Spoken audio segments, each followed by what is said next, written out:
नमस्कार, दैनिक सवेरा टीवी देख रहे हैं आप और मैं हूं आपके साथ राजेश वड़ियाल।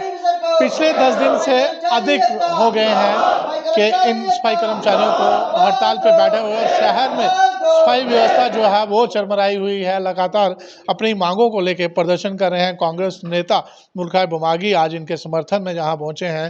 क्या कहना चाहेंगे मुलखाज जी, शहर में जो है सफाई व्यवस्था चरमराई हुई है, गंदगी के ढेर जगह जगह देखने को मिल रहा है। देखिए, मैंने इनकी जो कमेटी है, जो यहाँ के लीडर्स हैं, इनके साथ मेरी बात हुई। इन्होंने कहा हमारी इनडेफिनेट, यानी कोई समय हमारा वो नहीं है कि भाई इतने तक हमने 2 दिन की 4 दिन की नहीं, इनडेफिनेट जो इन्होंने हड़ताल रखी हुई है। जब तक ये कहते हैं कि जब तक हमारे मसाइल हल नहीं होते तब तक हम इस हड़ताल को वापस नहीं लेंगे और ना हम काम करेंगे। तो इससे हमें डर लग रहा है कि ये बरसात का मौसम है, इस वक्त बहुत ख़तरनाक वैसे भी बीमारियों का आजकल जो इम्यून सिस्टम है हर इंसान का बड़ा कमज़ोर है। थोड़े से मच्छर, डेंगू तो छोड़ो, दूसरा मच्छर भी काट लेगा, बंदों को मलेरिया होने का खतरा, बहुत सारी बीमारियों का खतरा है। मैं कहना चाहता हूं कि लोग भी इनके समर्थन में, उधमपुर शहर के लोग भी बीच में आ जाएं, क्योंकि जो लोगों का मसला है सिर्फ सफाई कर्मचारियों का नहीं है, हमारे अंग हैं जो सोसाइटी के, माशरे के, इनके साथ और कौन आएगा? कोई ऊपर से थोड़ा ही आएगा। मैं सरकार को भी कहना चाहता हूं कि जल्दी से जल्दी इनके फेवर में एक्शन लिया जाए और इनका जो मसला है उसको हल किया जाए। जहां इनको कोई पूर्ण रूप से, जैसे पहले आश्वासन देते रहे, इन्होंने कहा हमने आश्वासन नहीं चाहिए, आश्वासन सुन सुन करके हम थक गए हैं, अब हमें आर पार की लड़ाई करनी है। तो इसलिए मैं कहना चाहता हूं कि सरकार को चाहिए, मैं गवर्नर महोदय से कहना चाहता हूं जिनके पास पूरी पावर है, आप नहीं देखते हो ऐसे आप बड़ी बड़ी बातें करते हैं। हमारे सफाई कर्मचारियों को पांव धो करके पीते हैं और ये भूखे मर रहे हैं, इनके बच्चे भूखे मरेंगे, फीस के बगैर रहेंगे, एजुकेशन के बगैर रहेंगे, तो फिर क्या, कौन है जहां पर? तो मैं तो कहता हूं डेमोक्रेटिक सेटअप जो है हमारे जम्मू कश्मीर के अंदर बिल्कुल खत्म कर दिया है इन लोगों ने। जो हमारी इलेक्टेड सरकार है, जो popular government of Jammu Kashmir है, उसको पास कोई मैं समझता हूं कि उसके पास कोई पावर ही नहीं है। वो एक चपरासी को ट्रांसफर नहीं कर सकते हैं, तो ऑफिसर जो ब्यूरोक्रेसी, उससे डरे क्या?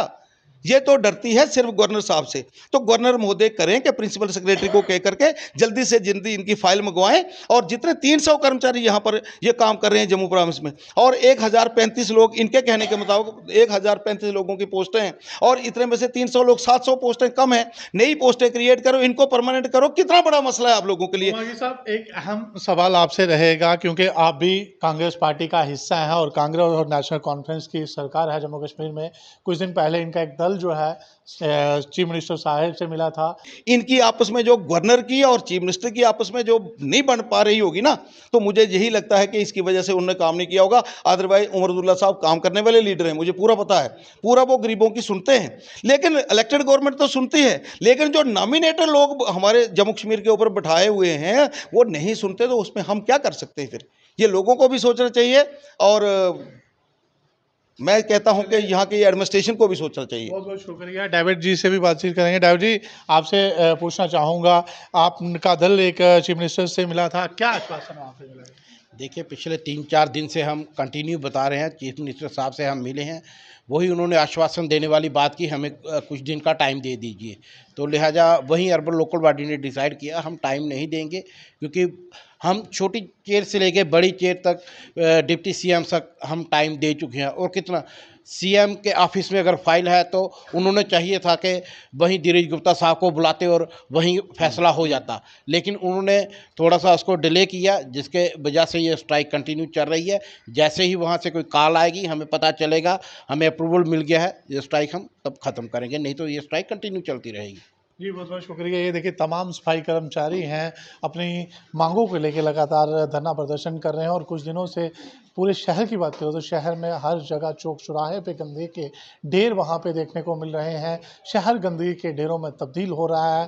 बरसात का मौसम है, कई सारी बीमारियाँ जो हैं वो भी फैलने की आशंका अब सीधी सीधी उधमपुर शहर में दिखाई दे रही है।